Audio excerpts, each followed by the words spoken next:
পশ্চিমবঙ্গে কি সত্যি সত্যি ডিজে ব্যান হয়ে যাচ্ছে?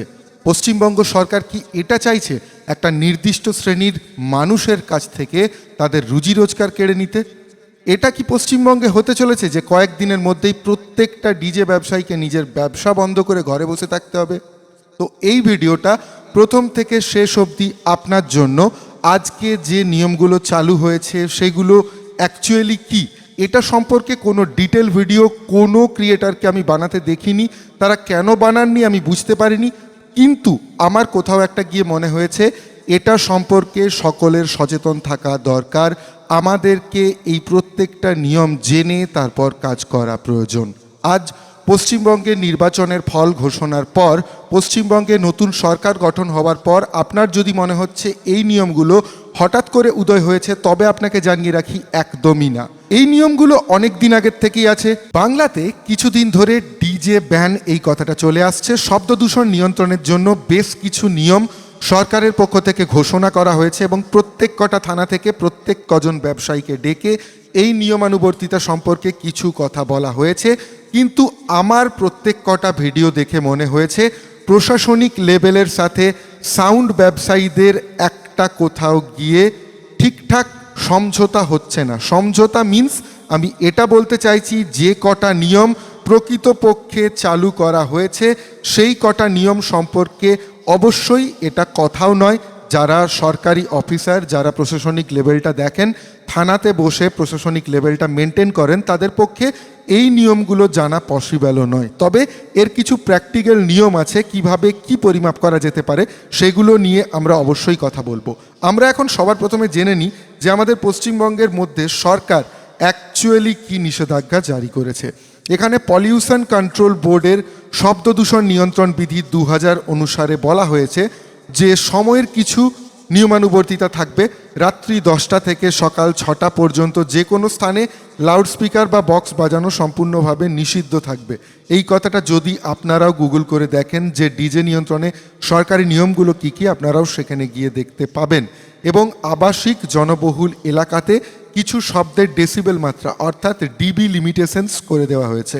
এই ডিবি লিমিটেশনসগুলো কীরকম বলা হয়েছে, সাইলেন্ট জোন বা নীরব এলাকা যদি বলতে পারেন, সেগুলোর মধ্যে কোন কোনগুলো পড়ছে, হসপিটাল, স্কুল, আদালত ইত্যাদি। মেন কথা বলবো আমি, বেশ যেগুলো সরকারি গুরুত্বপূর্ণ সরকারি দপ্তর, সেই দপ্তরগুলোর কাছাকাছি আপনি দিনের বেলায় 50 ডিবি, রাত্রিরে 40 ডিবি মেনটেন করে সাউন্ডের কাজ করতে পারবেন। আবাসিক এলাকাতে দিনে 55 ডিবি এবং রাত্রে 45 ডিবি, অর্থাৎ 55 ডিবি অ্যান্ড 44 ডিবি, এইগুলো দিনে এবং রাতে মেনটেন করে কাজ করতে পারবেন। বাণিজ্যিক এলাকাতে 65 ডিবি দিনের বেলা, রাত্রিরের বেলা 55 ডিবি। শিল্প এলাকা বলতে যেগুলো ইন্ডাস্ট্রিয়াল বেল্ট, যেমন আমাদের হলদিয়া, দুর্গাপুর, এগুলো বলতে পারি, এখানে দিনে 75 ডিবি এবং রাত্রিরে 70 ডিবি। এটা হলো ডিবি লিমিটেশনস। এবং আরেকটা কথা বলা হয়েছে যে কোনো অনুষ্ঠানের ক্ষেত্রে যদি কোনো সাউন্ড নিয়ে কাজ করতে হয় তাহলে পুলিশের কাছ থেকে পারমিশন নেওয়ার প্রয়োজন পড়বে। আমার মনে হয় এটা হওয়া উচিত। একটা অনুষ্ঠান করতে গেলে তার কিছু নিয়ম নিশ্চয়ই থাকা উচিত, যে নিয়মগুলোর মধ্যে আমরাও অবশ্যই পড়ব।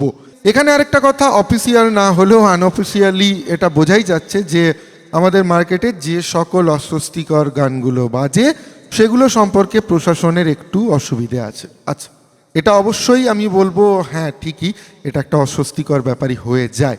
এরপর আসি যে আমরা যে এই জিনিসটা নিয়ে আজকে এত সরব হচ্ছি যে শব্দ দূষণ নিয়ন্ত্রণ আইন চলে এলো, তাহলে আমরা যারা এই বিজনেসটা করি তাদেরকে বিজনেস ছেড়ে দিয়ে রাস্তায় বসতে হবে, তাই তো? আচ্ছা, আপনি নিজের বুকে হাত রেখে একবার সত্যি কথা বলুন তো, আপনার কি একবারের জন্য মনে হয়নি যে বর্তমানে এমন অনেক সাউন্ড হয়ে গেছে যাদের শব্দের তালবস্য সম্পর্কেও কোনো আইডিয়া নেই, অথচ তারা ব্যবসায়ী হয়েছে? তো এরকম তো সেই জন্য কি হয়েছে, আপনি আগে যে রেটে কাজ করতেন এখন সেই রেটে কাজ করতে পাচ্ছেন? আগে যে কোয়ালিটি মেনটেন করে কাজ করার চেষ্টা করতেন এখন কোয়ালিটিতে কম্প্রোমাইজ করছেন কি না? হচ্ছে তো। তাহলে আমারও এটা কোথাও গিয়ে মনে হয়েছে যে আমাদের ব্যবসার ক্ষেত্রেও কোথাও একটা ছাঁকনির প্রয়োজন আছে। যারা শিখে কাজ করছে, জেনে কাজ করছে, তারা অবশ্যই সম্মান পাওয়ার যোগ্য। সত্যি কথা বলুন তো, আজকে আমাদের এই সকল কারণগুলোর জন্যই কোথাও গিয়ে যদি আমরা বলি যে আমরা সাউন্ডের কাজ করি, লোকজন কি আমাদেরকে খুব একটা ভালো চোখে দেখে? সত্যি কি হয় এটা আমাদের সাথে? হয় না তো।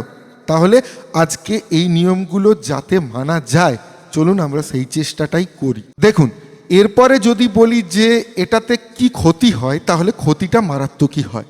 আমরা যারা সাউন্ডের কাজ করি, আমাদের ভবিষ্যতে হার্টের প্রবলেম আসবেই, এটা আসতে বাধ্য। দ্বিতীয় কথা, আমরা ব্যক্তি বিশেষে একটু বয়সকালে হাই প্রেশার বা উচ্চ রক্তচাপের রোগে ভুগব। দ্বিতীয় কথা, আমাদের কানের যে ন্যাচারাল শ্রবণ শক্তি সেটা খুব তাড়াতাড়ি আরও নষ্ট হচ্ছে, কারণ মানুষের তো একটা শোনার লিমিটেশন আছে। আমরা যদি একটু খেয়াল করে দেখি, মানুষের নর্মালি শ্রবণ শক্তি যেটা বলা হয় 0 dB থেকে 120 dB, 0 dB থেকে 120 ডেসিবেল অবধি মানুষের হিয়ারিং রেঞ্জ। 120 dBর কাছাকাছি গেলে কিন্তু সেটা অস্বস্তিকর, অসহ্যকর একটা সিচুয়েশনের তৈরি করে। একটা কথা তো সবাই স্বীকার করবে যে আমরা যখন ওই পাহাড় প্রমাণ বক্সগুলোর সামনে গিয়ে দাঁড়াই, আমরা তখন ছাতি ফুলিয়ে মানে বুক চওড়া করে বলি, বাপ রে এত ভালো বাজছে, আমার মানে বুকে হাত দিতে হচ্ছে, মনে হচ্ছে যেন গলাটা চেপে ধরছে। তো এটা কি ন্যাচারাল? তোমার বডি যদি এই আনইজি জিনিসগুলো ফিল করছে, তার মানে তোমার নিশ্চয়ই নার্ভাস সিস্টেমের ওপরে এফেক্ট পড়ছে, তোমার হার্টবিটের ওপরে এফেক্ট পড়ছে, আনইভেন হার্টবিট দেখা যাচ্ছে, হার্টবিট ফাস্ট হচ্ছে। দেখো, যারা অতিরিক্ত সাউন্ডের সামনে থাকে না, তাদের ডিপ্রেশন আসতে বাধ্য, তাদের মেন্টাল স্টেট একটু এদিক ওদিক হবেই। হঠাৎ করে রেগে যাওয়া, চট করে রেগে যাওয়া। আমি যে কটা কথা বলছি আমি নিজের কথা বলছি, তোমার মধ্যে আছে কিনা মিলিয়ে দেখো তো, একবার নিজের দিকে আঙুল তুলে মিলিয়ে দেখো তোমার মধ্যে আছে কিনা, যদি তুমি প্রকৃত সাউন্ডের কাজ করে থাকো। এই জিনিসগুলো হয়তো হয়। আজকে আমরা অতিরিক্ত সাউন্ডের মধ্যে থাকছি, আমাদের কানের কাছে এসে কম্পিটিশন হচ্ছে, খুব ভালো লাগছে, কিন্তু তুমি এটা জানো তোমার যত বয়স বাড়ছে তোমার হাই রেঞ্জেসগুলো শোনার ক্ষমতা কমে যাচ্ছে, হাই ফ্রিকোয়েন্সিসগুলো তুমি কম শুনছো। যারা আমার বয়সে এসে দাঁড়িয়ে আছো, 15 কিলো হার্জের ওপরের ফ্রিকোয়েন্সি শুনতে পাবে না, ম্যাক্সিমাম 16, যাদের খুব ভালো আছে 17, তার বেশি না, 17 শুনতে পাবে না। দরকার হলে তোমার মোবাইলে ফ্রিকোয়েন্সি জেনারেটর ডাউনলোড করে এটা শুনে ট্রাই করে দেখো হচ্ছে কি না, বুঝতে পারবে আমরাও অসুবিধের মধ্যে পড়ছি। তাহলে আমাদেরও সচেতনতার প্রয়োজন আছে। এরপরে মেন যে জায়গায় কোশ্চেনটা আসছে, প্রশাসনিক লেভেল থেকে আমার যেটা মনে হয়েছে ক্লিয়ার করে বলা হয়নি। প্রত্যেক কজনকে থানায় ডেকে একটা সাউন্ড মিটার দেখানো হয়েছে, হয়েছে তো, একটা যন্ত্র যেটার উপর একটা মাইক্রোফোন লেগে আছে ছোট্ট মতো, ওটা দিয়ে ডিবি লেভেল মেজারমেন্ট করা হবে।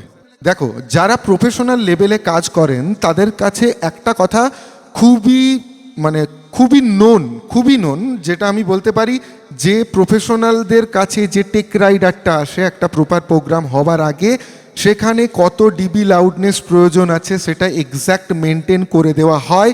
সেখানে সিস্টেম ইঞ্জিনিয়ার যিনি আছেন অ্যাকচুয়ালি সিস্টেম ক্যালিব্রেশন করে তার পুরো যে অডিয়েন্স কাভারেজ আছে এটার মধ্যে এ ওয়েটেড অ্যান্ড সি ওয়েটেড যে ডিবি ভ্যালু হচ্ছে সেটাকে ক্যালকুলেশন করে প্রপারলি সিস্টেমটাকে লিমিটেড টিউন করেন, যাতে অডিয়েন্স লেভেলের বাইরে এই আওয়াজটা খুব একটা না যায়। আওয়াজ কি যাবে না? আওয়াজ অবশ্যই যাবে, কারণ শব্দ ট্রাভেল করে বাতাসে, সাউন্ড ট্রাভেলস বাই এয়ার। এটার জন্য বাতাসের রেজোনেন্সের জন্য কিছুটা ডিবি তো বাইরে যাবেই, সেই ডিবির ওপরে রয়েছে কিছুটা ছুট। আর এই ডিবি লেভেলগুলোই আমাদের প্রশাসনিক দপ্তর থেকে বলা হয়েছে। কি বলা হয়েছে? সাইলেন্ট জোন, সাইলেন্ট জোন যেগুলো, সেগুলোতে দিনে 50 ডিবি মেনটেন করতে হবে। মানে আপনার ভেন্যু থেকে কোনোভাবে যেন ওভার 50 ডিবি ওই সাইলেন্ট জোনের মধ্যে না পৌঁছয়, এটা আপনাকে মেনটেন করতে হবে। ওভার 50 ডিবি আপনার যদি সাইলেন্ট জোনের কাছে নর্মালি অ্যাটমসফিয়ারিক নয়েজটা থেকে থাকে 70, তো ওটা যেন কখনো 120 ক্রস না করে, এটা সাইলেন্ট জোন হলো। আবাসিক এরিয়া মানে রেসিডেন্সিয়াল এরিয়াতে যেন 55 ডিবি না ক্রস করে দিনে, রাতে 45। যেগুলো আমাদের কমার্শিয়াল এরিয়া আছে, বাণিজ্যিক এরিয়া, সেগুলোতে 65 ডিবি দিনে, রাত্রেবেলায় 55। আর যেগুলো আমাদের ইন্ডাস্ট্রিয়াল এরিয়া সেখানে 75 ডিবি দিনে, রাত্রিরে 70 ডিবি, এই এরিয়ার মধ্যে যেন এই লেভেলটা না ক্রস করে। তবে এখানে আপনাদেরকে যখন এতগুলো কথা বলা হয়েছে তখন একটা কথা আপনারা কি খেয়াল করেছেন? প্রশাসনিক লেভেলের কাগজের মধ্যে একটা কথা লেখা ছিল, এ ওয়েটেড ভ্যালু ছিল তো কথাটা। এ ওয়েটেড ভ্যালুটা কি আপনি জানেন কি? জানেন না। এখানে ওই যে সাউন্ড মিটারটা দিয়ে সাউন্ডের ডিবি লেভেলটা মাপা হয় তাতে A weighted value and C weighted value দু রকম ভ্যালু নেওয়া যায়। তো এই এ ওয়েটেড ভ্যালুটা কি? এ ওয়েটেড ভ্যালুটা হলো without subwoofer sound pressure level, আর সি ওয়েটেড ভ্যালুটা হলো with subwoofer sound pressure level. যেহেতু আমাদের সাবউফার আর নর্মাল টপ একসাথে মিলেমিশেই চলে, তো পুলিশ যে কোনো সময় গিয়ে আমাদের সি ওয়েটেড ভ্যালুটা নেন। তো এখন তোমাদের মনে হতে পারে ওরা নিল কি যায় আসে, কিন্তু রুকো যারা সবার করো, এখানেও একটা কথা আছে।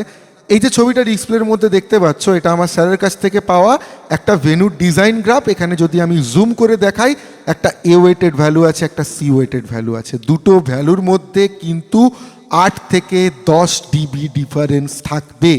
এ ওয়েটেড ভ্যালুর থেকে সি ওয়েটেড ভ্যালু 10 ডিবি বেশি হবে। তো যদি সি ওয়েটেড ভ্যালু অনুসারে কোনো প্রশাসনিক কর্তা সাউন্ডের ওই ডিবি লেভেলটা নেন, তাহলে কিন্তু একটা ডিবি লেভেল বেশি আসার চান্স থেকে থাকে। তাহলে এখানে কি করতে হবে? অ্যাট ফার্স্ট যে ডিবি লেভেলের মিটারটা নিয়ে আসা হচ্ছে সেটাকে ক্যালিবারেট করতে হবে।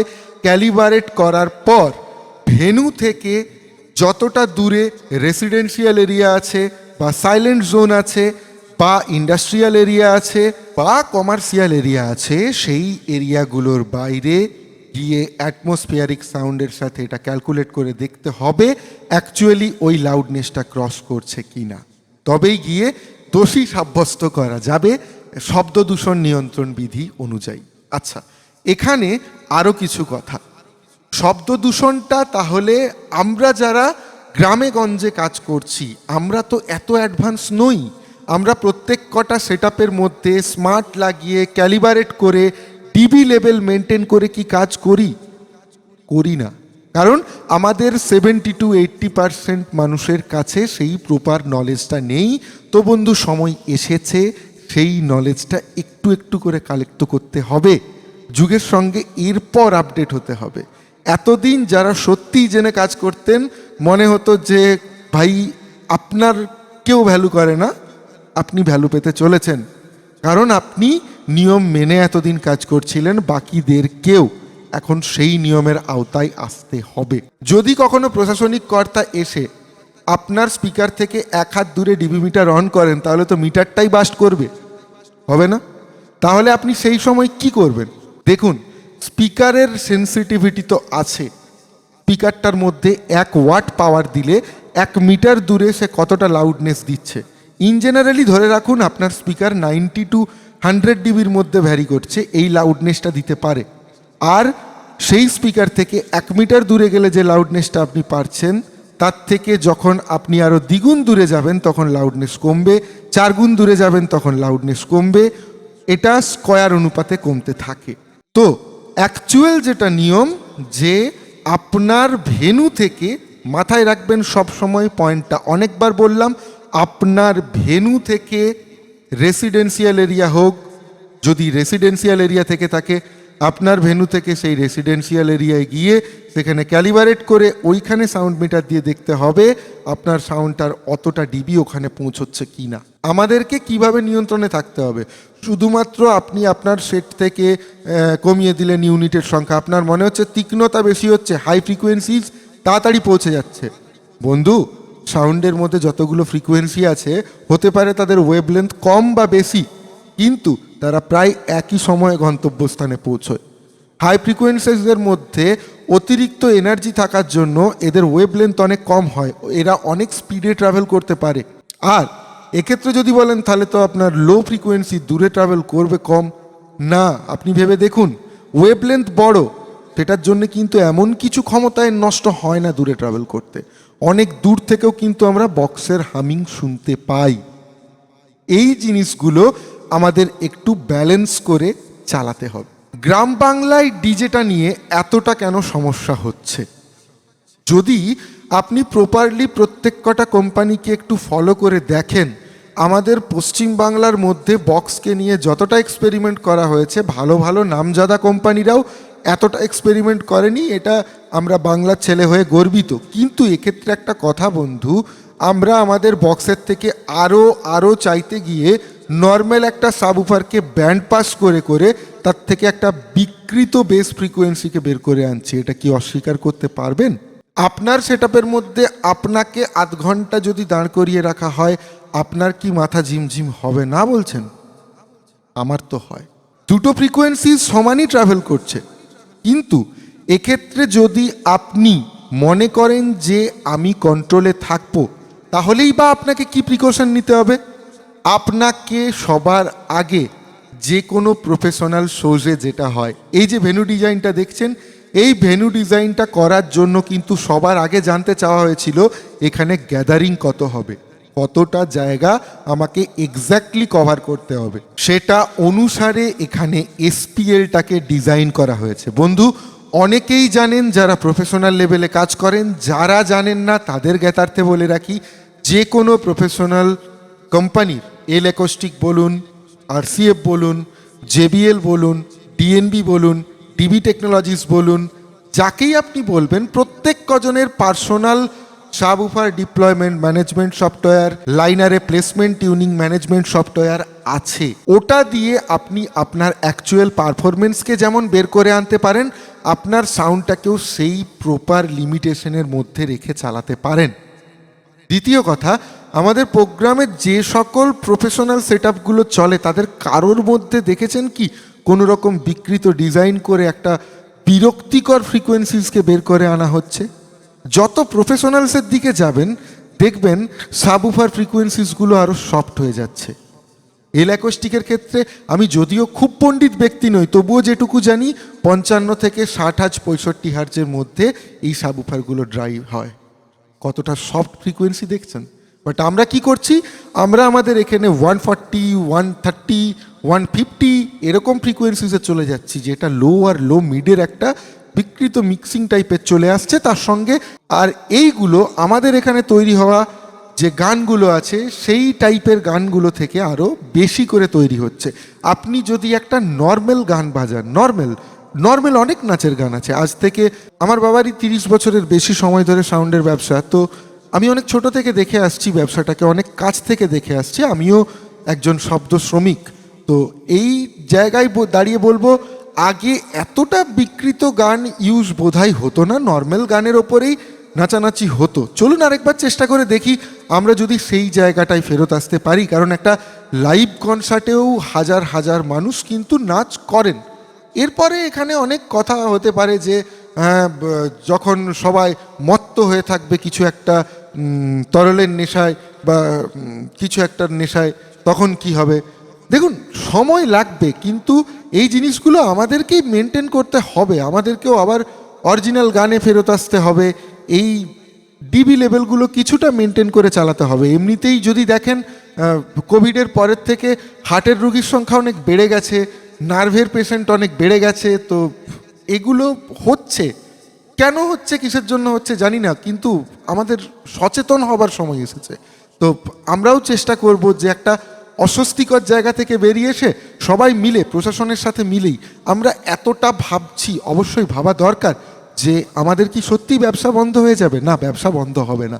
আমিও প্রশাসনের কাছে জোড়হাত করে রিকোয়েস্ট করব যে আপনারাও একটু এটা মানবিকতার সঙ্গে দেখুন। অনেক পরিবার, অনেক পেট এটার সাথে যুক্ত, অনেকের দুবেলা দুমুঠো অন্ন এটার থেকেই আসে, ইভেন আমাদেরও আসে। আমরাও এর বাইরে কিছু নই, আমরাও খেটে খাই। প্রশাসনকেও রিকোয়েস্ট করব আপনারা কন্ট্রোল করুন, কিন্তু এমন অনেক জায়গায় দেখা যাচ্ছে যে ছোট এক পেয়ার বক্স নিয়ে কাজ করতে গেলেও সমস্যা হচ্ছে। তো আমি বলবো ক্ষেত্র বিশেষে বা জায়গা বিশেষে সমস্যা হলেও সেটা হতে পারে, কিন্তু আপনারা একটু দেখুন যাতে কারোর বিজনেসে খুব একটা ক্ষতি না হয়। আর আমাদের যে সাউন্ড ব্যবসায়ী বন্ধুরা আছে, সবাইকে বলবো, দেখুন এরপরে আপনারা যখনই ফাঁকা সময় পাবেন তখনই গুগল আছে আপনাদের সকলের মোবাইলে, টুকটাক গুগলে সার্চ করতে থাকুন না, লিমিটার কি, ডিবি কি, এসপিএল কি, আমিও জানতাম না। আমিও বড় কোনো সাউন্ড ইউনিভার্সিটি থেকে পড়ে পাশ করে আসা বিরাট কিছু মহান ইঞ্জিনিয়ার নই। আমি শব্দ শ্রমিক, আমি জাস্ট কাজ করি, জানার চেষ্টা করি, বোঝার চেষ্টা করি, পড়ার চেষ্টা করি। তো আপনিও চেষ্টা করলে পারবেন, বিশ্বাস করুন। আমি পুঁথিগতভাবে সেরকম বিশেষ কোথা থেকেও শিখে আসিনি। হ্যাঁ, আমার গুরুদেব অবশ্যই আছেন, আমার প্রথম জীবনের গুরুদেব একজন আছেন, তিনি আমাকে অনেক কিছু শিখিয়েছেন। তার কাছ থেকেই আমি ডিজিটালাইজড হওয়ার অনুপ্রেরণা পেয়েছি। তারপরের জীবনেও আমি অনেককে পেয়েছি যারা আমাকে অনেক ভালোবাসেন। আজকে সকালেও আজ যে বিষয়টা নিয়ে ভিডিও বানাচ্ছি সেটা নিয়েও আমি একজন স্যারের সাথে অনেকক্ষণ ধরে আলোচনা করেছি। না, আমারও প্রপার নলেজ ছিল না এটা নিয়ে, আমিও তার সাথে কথা বলে তার কাছে বুঝে তারপরে এটা সম্পর্কে কিছুটা ক্লিয়ার হলাম। চেষ্টা করলাম যে হ্যাঁ চলুন, আপনাদেরও তো ব্যাপারটা জানা দরকার যে অ্যাকচুয়ালি কি হচ্ছে। তো সেইগুলো আমরাও চেষ্টা করব মেনটেন করার জন্য।